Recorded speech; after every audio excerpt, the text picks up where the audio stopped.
ये मन जो है ना, इस मन से बड़ा छलिया कोई और नहीं है।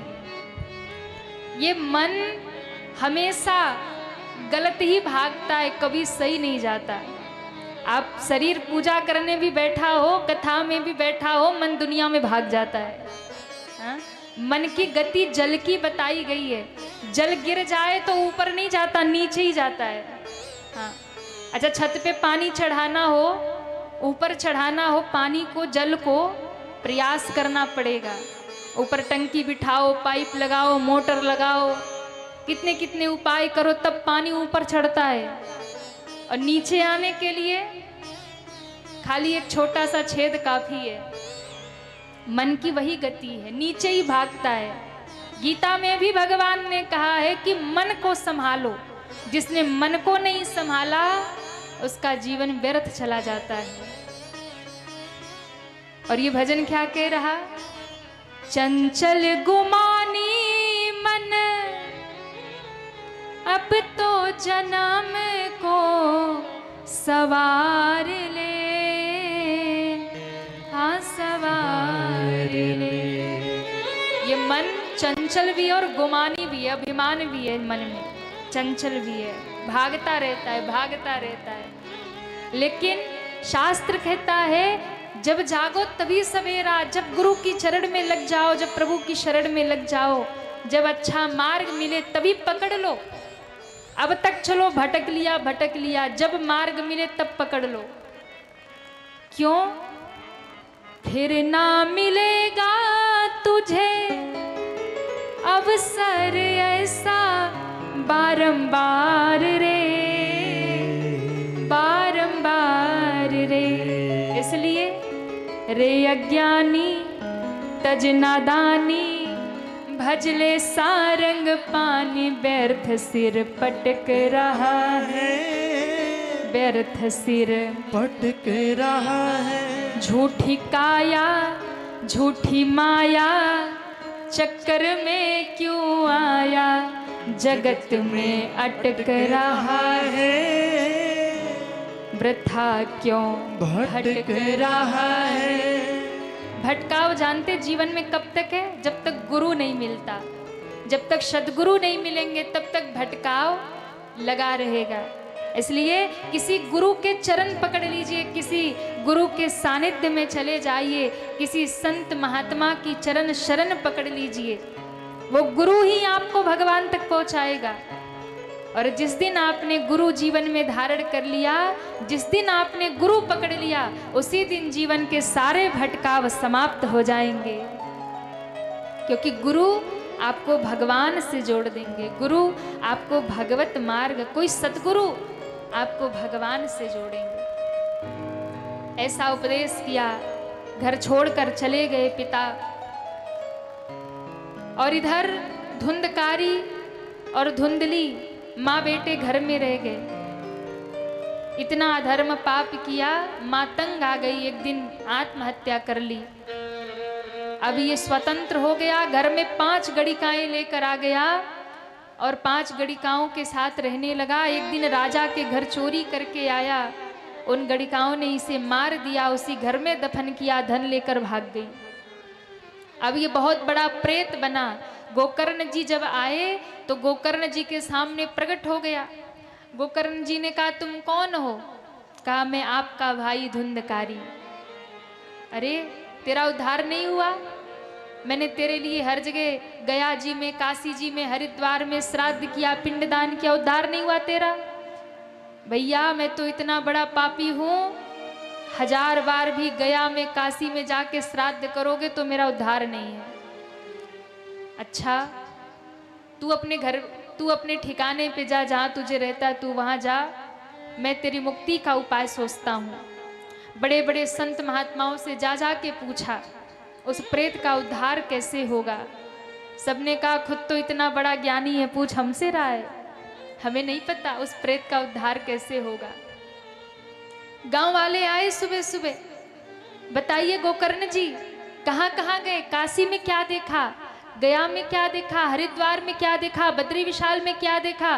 बोले वो सब छोड़ो, ये पूछो आज रात में क्या देखा।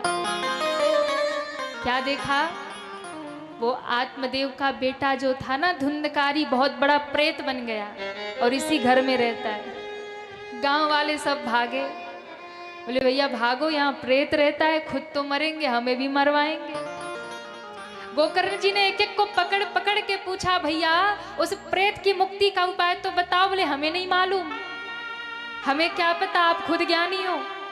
कंठ भर जल में यमुना जी में खड़े हो गए, भगवान सूर्य की उपासना की और कहते हैं जब भगवान सूर्य की उपासना की तब भगवान सूर्य ने आकाशवाणी कर दी, श्रीमद् भागवताम मुक्ति सप्ताह वाचनम कुरु। स्वयं सूर्य नारायण ने प्रकट होकर के कहा, हे गोकर्ण, उस प्रेत का यदि उद्धार चाहते हो तो श्रीमद् भागवता मुक्ति, भगवान भागवत कथा का आयोजन करो, उसे भागवत की कथा सुनाओ तो वो प्रेत योनि से मुक्त होकर भगवत धाम चला जाएगा।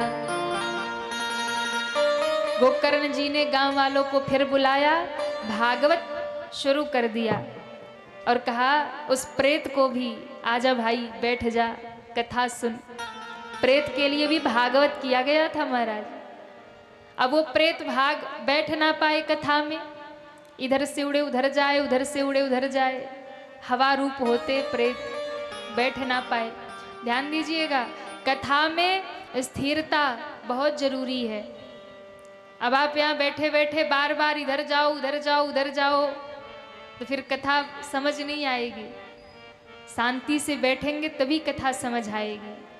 प्रेत को बिठाया, बैठ नहीं पा रहा, उसने कहा मैं बैठ नहीं पा रहा, सुनो कैसे। तो एक बांस पड़ी थी 7 गांठ की, उसी में बैठा।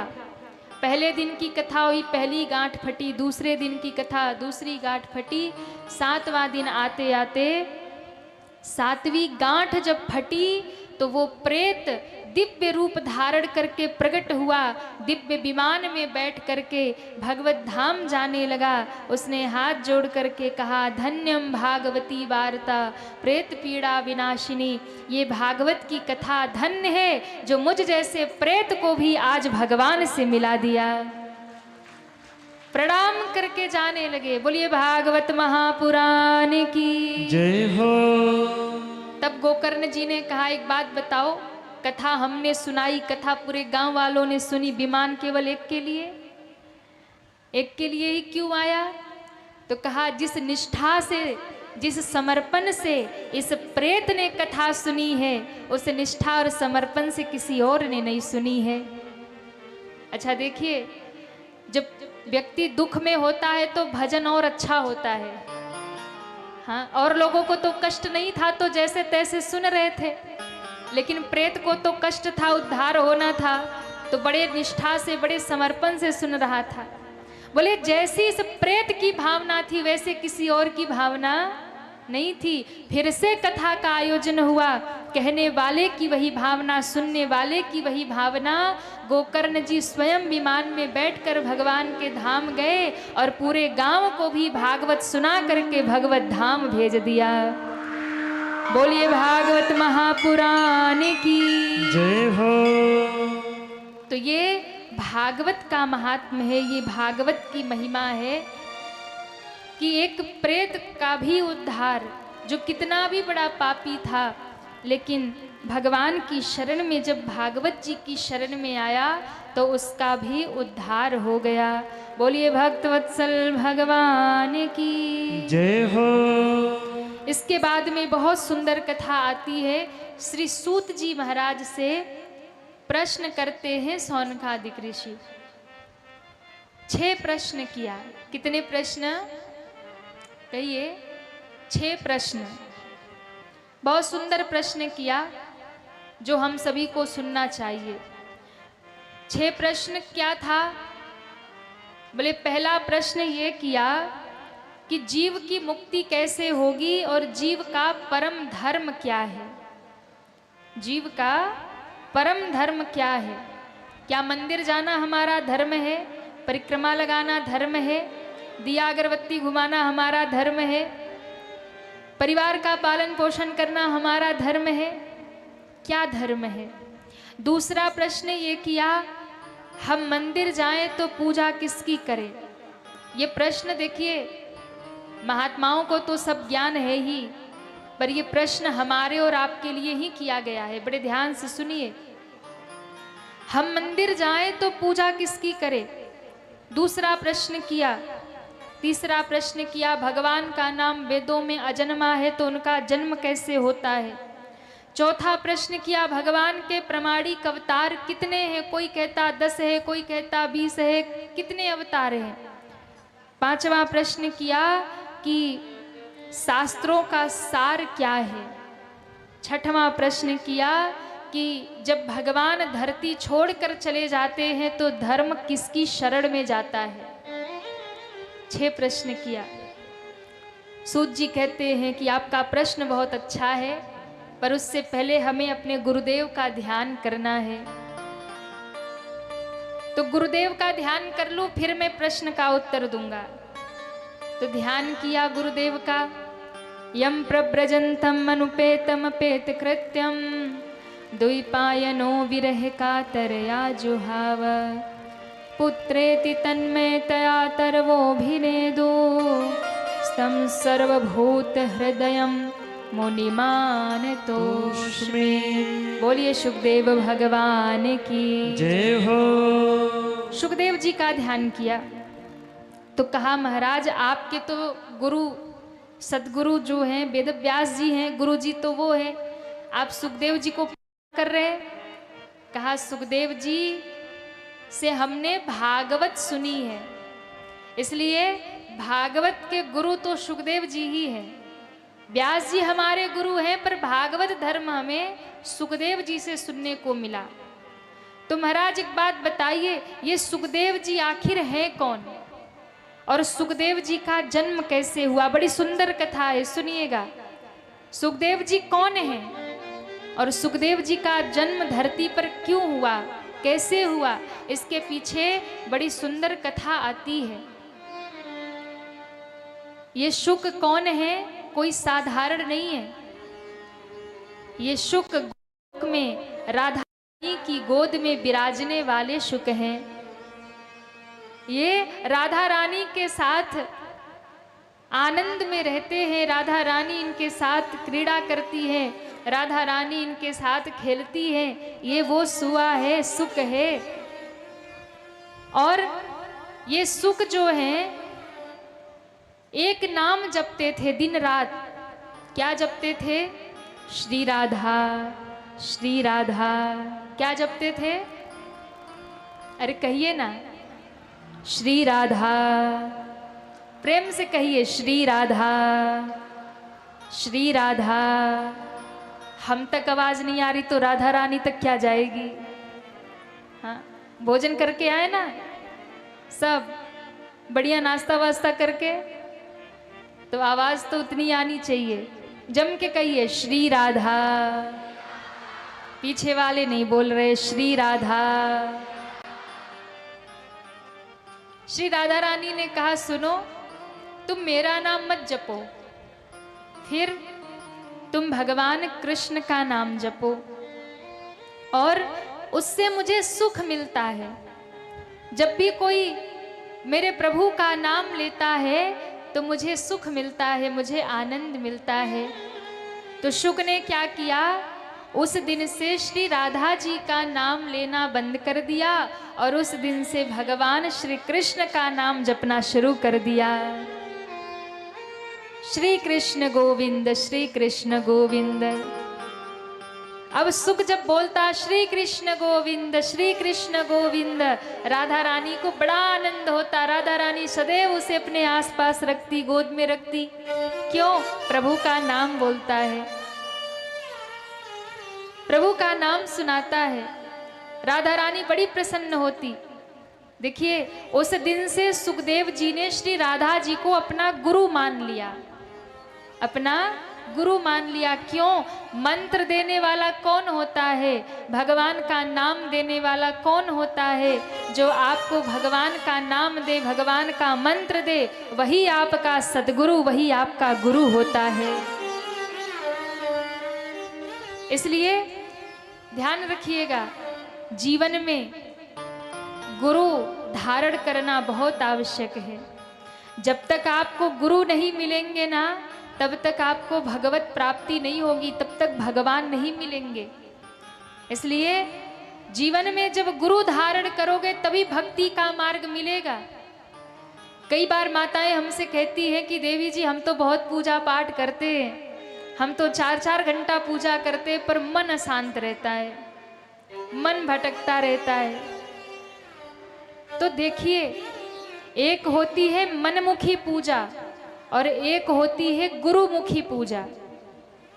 कौन सी पूजा? मनमुखी पूजा और गुरुमुखी पूजा। मनमुखी पूजा क्या है? अपने मन से जो आप घर में नित्य पूजा पाठ करते हैं ना, दीप जलाना, अगरबत्ती जलाना, पूजा करना, इनको जल चढ़ाना, उनको जल चढ़ाना, कभी दुर्गा चालीसा, कभी हनुमान चालीसा, कभी शिव चालीसा। जिसने कह दिया ये करो कष्ट मिटेगा, वही करना शुरू कर दिया, ये मनमुखी पूजा है। और आजकल माताओं की एक और आदत है, जिस तीर्थ में जाती है एक भगवान उठा लाती हैं। पड़ोसी के घर में लड्डू गोपाल आ गए तो हमारे घर में होने चाहिए। अच्छा, उनके घर जगन्नाथ जी हैं तो हमारे घर में भी होने चाहिए।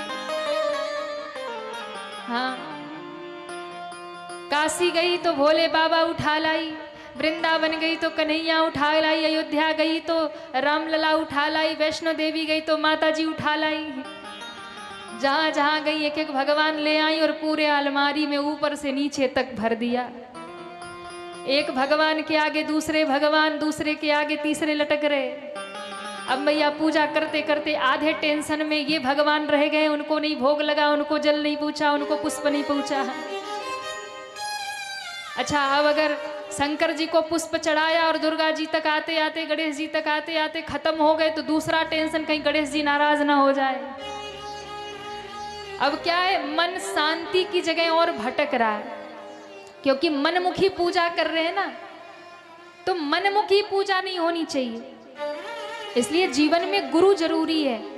क्यों? जब आपके जीवन में गुरु आते हैं, सदगुरु आते हैं, आप किसी गुरु से जब दीक्षा लेते हैं, मंत्र लेते हैं, तो वो गुरु आपको एक इष्ट में समाहित करते हैं, एक मंत्र देते हैं, एक माला देते हैं, एक नाम देते हैं, एक भगवान देते हैं, और जो एक के पकड़ के आगे बढ़ता है उसी का बेड़ा पार हो जाता है।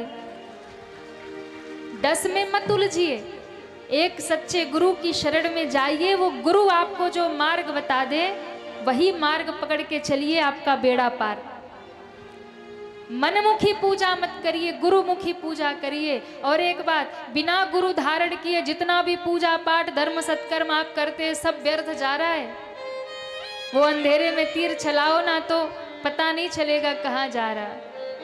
लेकिन जिस दिन आप गुरु धारण करके जो भी धर्म सत्कर्म पूजा पाठ करना शुरू करते हैं, वो सब आपका भगवान के खाते में जमा हो जाता है, सीधा आपका भगवान के पास जाता है, डायरेक्ट कनेक्शन भगवान से जुड़ जाता है। जब आप किसी सच्चे गुरु से दीक्षा धारण कर लेते हैं, गुरु से मंत्र लेकर भजन शुरू करते हैं, तब जीवन में शांति आती है। तो सुखदेव जी को आज मार्ग मिल गया, राधा रानी को गुरु बना लिया और कृष्ण नाम मिल गया। एक दिन गोलोक में भगवान कृष्ण आए, सबने प्रणाम किया, पर उस सुख ने प्रणाम नहीं किया, क्योंकि सुख को पता ही नहीं था ये कौन है, क्या है।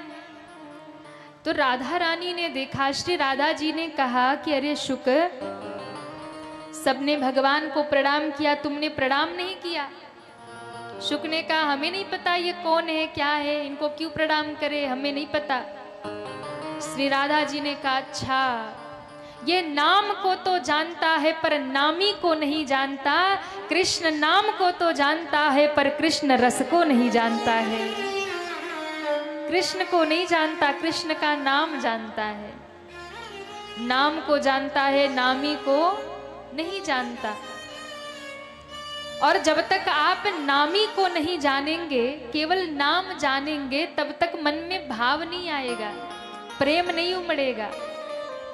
अब जैसे आपको नाम तो बता दिया गया, ये नाम जपो, पर आप जिसका नाम जप रहे उसके विषय में कुछ पता ही नहीं है, तो उसके प्रति प्रेम नहीं आएगा। श्री राधा जी ने कहा, अरे शुक, दिन रात तुम जिनका नाम जपते हो, श्री कृष्ण गोविंद, श्री कृष्ण गोविंद, वही तो मेरे प्राण प्रियतम, वही तो मेरे प्रभु, वही तो मेरे आराध्य श्री कृष्ण हैं जिनका नाम तुम जपते हो। शुक ने कहा, मैया मैं तो उन्हें जानता नहीं। तब माँ ने निर्णय किया कि अब तुम ही इनके नाम को सारे जगत में फैलाओगे। हे शुक, अब तुम पृथ्वी पर जाओ, मृत्यु लोक में जाओ और जाकर के कृष्ण नाम का प्रचार करो, भागवत धर्म का प्रचार करो, भगवान की लीला जन जन तक पहुंचाओ। शुक रोने लगे। शुक ने कहा श्री राधा जी को, कहा माँ मैं धरती पे जाऊंगा ना तो माया पकड़ लेगी। अब माया जब पकड़ेगी ना तो जो बैठ के यहाँ भगवत नाम लेता हूँ ना सब भूल जाएगा, सब मुझे भूल जाएगा। माया पकड़ती है तो जीव सब भूल जाता है। हम और आप सभी जन्म लेने के पहले माँ के गर्भ में उल्टे लटके होते हैं, और जब माँ के गर्भ में उल्टे लटके होते हैं ना तो हम सब लोग भगवान से एक एक वादा करके आते हैं। भगवान से रो रो के कहते हैं, प्रभु एक बार इस नरक से बाहर निकाल दो। क्या करोगे? खूब भजन करेंगे, खूब आपको याद करेंगे, खूब सुमिरन करेंगे, एक बार इस गर्भ से बाहर निकालो। भगवान कहते हैं पक्का वादा? बोले पक्का वादा। लेकिन जैसे दुनिया में आते हैं ना, बाहर आते ऐसी माया पकड़ती है तो ना तो भगवान याद रहते हैं ना भगवान से किया गया वादा याद रहता है। और याद आता है जब अंतिम क्षण आता है, जब सामने मृत्यु परस्पर होती है ना, तब भगवान दूर खड़े मुस्कुराते, भाई क्या वादा करके गया था, पूरी जिंदगी बीत गई, एक बार भी तूने याद नहीं किया हमें। भगवान कहते अब आ जाओ, हिसाब बराबर होगा। फिर वही से माँ का गर्भ, फिर वही दुनियादारी। पुनरपि जननम पुनरपि मरणम पुनरपि जननी जठरे शयनम भज गोविंदम भज गोविंदम भज गोविंदम मूढ़मते। हाँ, भगवान का भजन नहीं करते। अच्छा, कई लोग कहते भगवान का नाम कब लेना चाहिए, आजकल हमारे पास समय नहीं है तो भगवान का नाम कब लेना चाहिए। तो ध्यान रखिए, जिनसे हम प्रेम करते हैं उन्हें याद करने के लिए अलग से समय निकालने की जरूरत होती है क्या? कहिए, जिनसे प्रेम होता है, हम कहीं भी रहे, कुछ भी करते रहे, याद आती रहती है ना। अगर बेटा बेटी कहीं बाहर पढ़ाई करने चले जाए तो माँ बाप दिन रात याद करते, खाया कि नहीं, सोया कि नहीं, जगा कि नहीं, ये किया कि नहीं। वो क्यों? प्रेम है। जिनसे प्रेम होता है ना उसकी याद बनी ही रहती है। तो भगवान का नाम कब लेना चाहिए, भगवान को याद कब करना चाहिए? जिसको उनसे प्रेम है उसको अलग से समय निकालने की जरूरत नहीं है, दुनिया का काम करते रहता है, प्रभु को याद करते रहता है। इसलिए अगर हमारे पास समय नहीं है, अगर भोजन करते समय आपने प्रभु को याद कर लिया, भोजन करते समय प्रभु का ध्यान कर लिया, प्रभु का नाम ले लिया, तो वो भोजन ही आपका प्रसाद बन जाता है।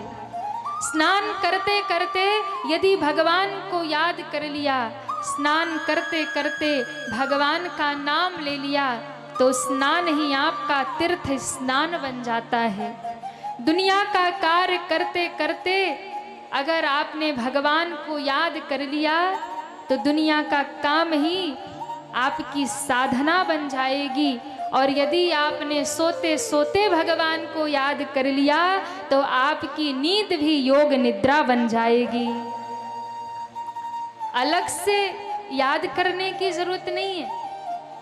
खाते पीते सोते जागते हर समय बस प्रभु को याद करते रहिए, उनका ध्यान रखिए, जीवन को सार्थक बनाइए, उन्नत बनाइए, समृद्ध बनाइए। और ये तभी होगा जब हर एक कार्य में प्रभु को याद करते रहेंगे, हर समय प्रभु का ध्यान करते रहेंगे, तो आपका दुनिया का हर एक कार्य, आपका हर एक कर्म ही आपका भक्ति बन जाएगा और वही भक्ति आपको भगवान से मिला देगा।